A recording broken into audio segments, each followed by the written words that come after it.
Hello mga kabibig! Welcome back sa ating bagong YouTube channel. Ito ang pinakamaingay ng YouTuber sa balat ng YouTube. Ako si Kabibig, maglabag-labag na ta with evidence. O eto na kabibig ha, totoo kayang goodbye, pinatalsik, pinalitan si Senator Tito Soto bilang Senate President. Akalain mo, nagsumiti na ng Blue Ribbon Committee na tawag dito, report, tapos 3 senador, pasasampahan niya ng kaso? Sino? Papasampahan ng kaso na Ping Lacson at ni Soto? Sino? JV. Sino ba yun? Jinggoy Estrada. Sino pa? Villanueva. Sino, sino isa? I-comment down below kung sino yung isabi. Kasi ang dami na kasi natataranta na ngayon ang mga supporters, ang mga bashers, ang mga trolls, kung saan sila susugod para pahayain ang senador. At ito pa kabibig ha, si Senator Loren Ligarda, mga kabibig, ang napipisil na bagong Senate President. This is history kung totoo ito ha. The first woman Senate President sa Pilipinas kung magkatotoo na si Senator Loren Ligarda. Ganun talaga, itbulaga, nabulaga ka. Super confident mo kasi, akala mo ikaw na ang marunong, akala mo kung ano sasabihin mo, susundin ka, nagbago na. Nagbago na ang timplado ng mga senador ngayon. Nakikinig na sila sa statement, sa boses ng maraming Pilipino. Nagbabasa na sila sa social media kung sang-ayon ba ang sambayan ng Pilipino sa mga statement ng Senate President or hindi, or binabash ba ang Senate President at talagang kasama ang Senado maapektuhan? Kaya kabibig, trending na trending talaga to. Ito sources sa politiko. Ito ha, share ko sa inyo. Iba ka sabihin nyo nung gawa-gawa ang issue ko. Hindi ito gawa-gawa ha. Trending at pinag-usapan ito. Ito 17 senators. Ay naman, ito na lang. Ito. Sources, at least 17 senators to back Ligarda as the new Senate President. Uy, palapakan naman. Mas maganda ka, Bibi. Di ba? Mas maganda, di ba? Ang saya niyan. 17 senador. Yung sabi ni yung sabi ni Senator Alan Peter Cayetano, wala pa yung 13 or wala dito yung 13 pero hindi natin alam. Naku, nandyan na pala sila. Tahimik lang, nagmamasid. Ang ginawa ni Ping Lacson at ni Soto, naku, pakakasuhan sino yung Bong Revilla, si Estrada, Villanueva at si Chis Escudero ng maraming kaso hinggil sa anomalyang flood control. Ang DBM, secretary, wala. Si Bunuan, wala. Si Romualdez, si BBM, wala. Diba? That's so unfair. Ano yung statement ni Zaldico? Wala lang. Pinalagpas lang nila. So yun kabibig. 17 senador. Ito at least 17 senators were expected to support Senator Loren Ligarda as she moves towards what would be historic bid to occupy the highest post in 24-member Senate. Sources told, One source said Ligarda skipped a caucus called by the Senate President Soto III on Wednesday amidst talk that he could be unseated with a group led by Senate Minority Leader Alan Peter Cayetano. Another source said Senator Mark Villar, Camille Villar, Pia Cayetano, and Rafi Tulfo were also absent from the majority senators meeting. Instead of attending the caucus, the source said Ligarda met with Senator Amy Marcos, who was earlier reported to have offered Ligarda the Senate presidency along with Alan Peter Cayetano. Yan na kabibig. Yan na ang sinasabi natin. Yan na ang sinasabi natin, gulong-gulo na. Gulong-gulo na sila. Naku po. So ito kabibiga, i-share ko sa inyo yung mga kaganapan ngayon sa loob ng Senado. Opo. Madaming kaganapan ngayon. Ito i-share ko sa inyo. Naku, ito na. Sige, wait muna. Stop share ko muna itong binasa natin. So ito yung latest na kaganapan ngayon sa Senado. Na I'm sure yung iba nagpalakpakan, ang iba nagsabing success. Ito ito nangyari Scenes at the Senate session amid talks on the another leadership change. Senator Loren Ligarda is seen speaking to Minority Leader Alan Cayetano as the plenary session starts. Senator Pia Cayetano, a member of Majority Black, arrives at session hall with some minority senators. Senator Joel Villanueva dismisses a draft partial Blue Ribbon Committee report recommending charges against him, Jinggoy Estrada, and Chis Escudero over the flood control scandal. The majority and minority blacks held separate meetings earlier this afternoon. So itong una nating tingnan. Yan, Kapipi. Yan, oh. Po, parang kinakabahan niya si Toto, parang hindi na mapinta ang pagmumukha ni Soto. Parang hindi na mapinta ang pagmumukha ni Soto, Kapibig. Tingnan niyo. Tingnan niyo. Naku po, tingnan niyo mga Kapibig ang pagmumukha ni Soto. Parang hindi na mapinta, parang hindi na happy. Agoy, anong nangyari? Ito ang sunod na picture. Yan, meron na ang minority black. Nag-aani Marcos.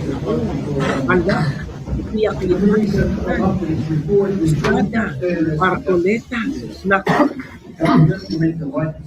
Naku, is this the sign? Naku po, salamat sa new Pasman meeting. Naku, this is it. Kung Villanueva nandun, no?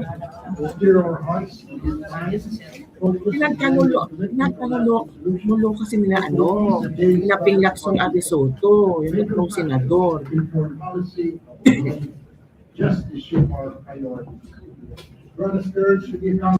Yan, next. May blue ribbon, sir. Who's the blue ribbon?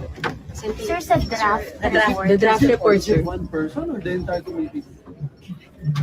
It's just a draft yet. Draft pa lang. It's the committee or the person? See, tingnan mo. May blue ribbon, sir. Who's the blue ribbon? Sir, sa draft. The draft report, sir. One person or the entire committee?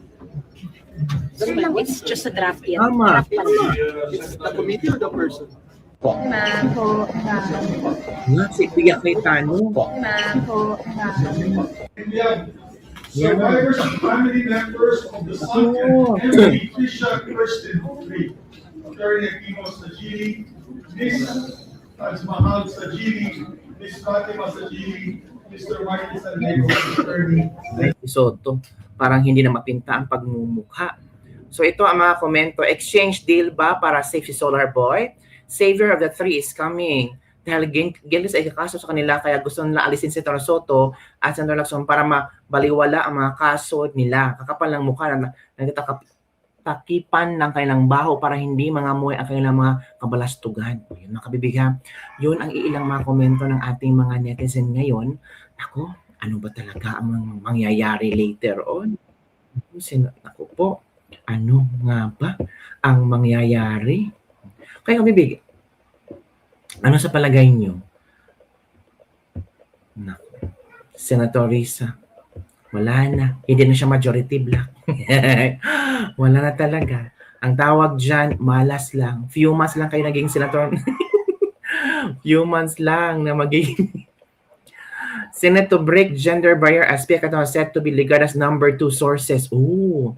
The Senate, long male-dominated institution, is reportedly set for a historic leadership shift, with Senator Pia Cayetano slated to become the Senate President pro tempore, the second highest post in a 24-member chamber, according to the source of Allah. So si Loren Legarda ang magiging Senate President, tapos si Pia Cayetano ang magiging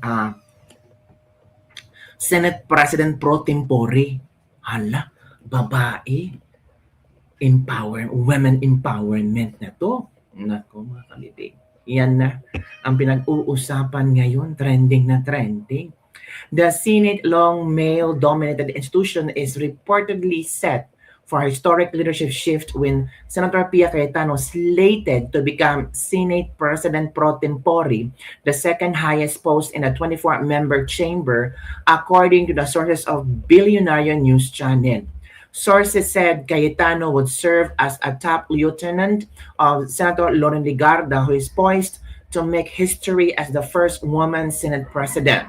Legarda herself previously made history as the first woman to serve as Senate President pro tempore during the 19th Congress. In the same leadership shakeup, sources said Senator G.V. Ejercito is being eyed as a Senate Majority Leader replacing Senator Juan Miguel Mig Zubiri. Ayan mga kabibig ha. Ang mga pag-uusapan ngayon at kung sino ang papalitan, sino ang bagong Senate President, si Pia Cayetano magiging Senate President pro tempore, tapos si Senator G.V. Ejercito replacing Senator Juan Miguel Zubiri as Senate Majority Leader. Yan na. Naku po mga kabibig, ano ang yung reaction hinggil dito na pinag-uusapan? Goodbye Soto bilang Senate President, pinatalsik at pinalitan. Senator Loren Legarda ang bagong Senate President, the first woman in the Philippine history na naging Senate President. Excited na ba kayo sa mangyayari ngayon? Parang natabunan yung pag-dismiss ng impeachment ni BBM. Na-dismiss na kasi ang impeachment ni BBM sa Kongreso. Yung first impeachment, second impeachment, na-dismiss. In substance daw, walang substance daw ang mga impeachment na hinain na De Jesus at Makabayan Black. Parang matabunan yun. Parang, sabi naman tao, yon yung kay BBM, as always, alam na namin yan eh. Tama na yung teleserye nila, tama na yung sarsuela nila, alam na namin kung ano ang kahinatnan sa impeachment ni BBM.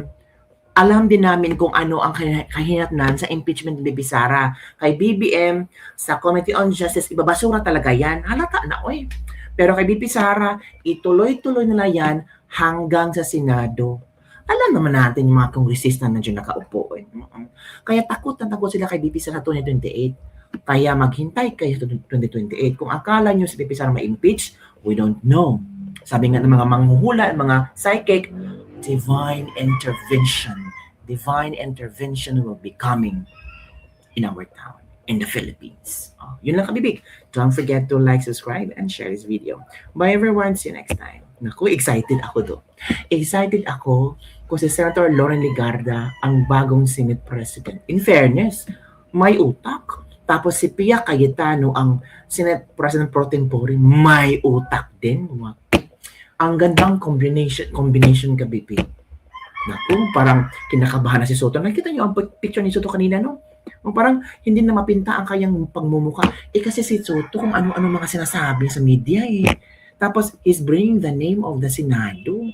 Tapos sabi ni Joel Villanueva, charge by whom? Isa lang o lahat ng committee? So, it means doon pa lang, wala na. Nagalit na yung ibang senador. Na-shock yung ibang senador. Si Wing Gatchalian, si G.V. Ejercito. Sino ba yung isa? Ang nag-pull out ng kanilang signature. Ang pinull out na ang kanilang signature. Kasi parang it's so unfair. Meron na kayong draft para sa Blue Ribbon Committee report. Parang kayo lang ang nakakaalam. Yung ibang member ng committee walang alam. At pinag-uusapan na ba? At ang draft naglaman na pakakasuhan na yung si Estrada, si Escudero, si Villanueva, itong senador na ito, si Bong Revilla, pakakasuhan ng plunder, malversation at kung ano-ano pa. Sino bang hindi matataranta ng senador? Diba? Sila lang ang nagawa ng committee report. Sabi ni Villanueva, diba? Sino gumawa? Isang tao? Ang committee? Hindi nga alam. Yun kapipi. Wala, maghintay tayo sa update kapipi. Alam mo na mga sumunod tayo. Bye everyone. See you next time.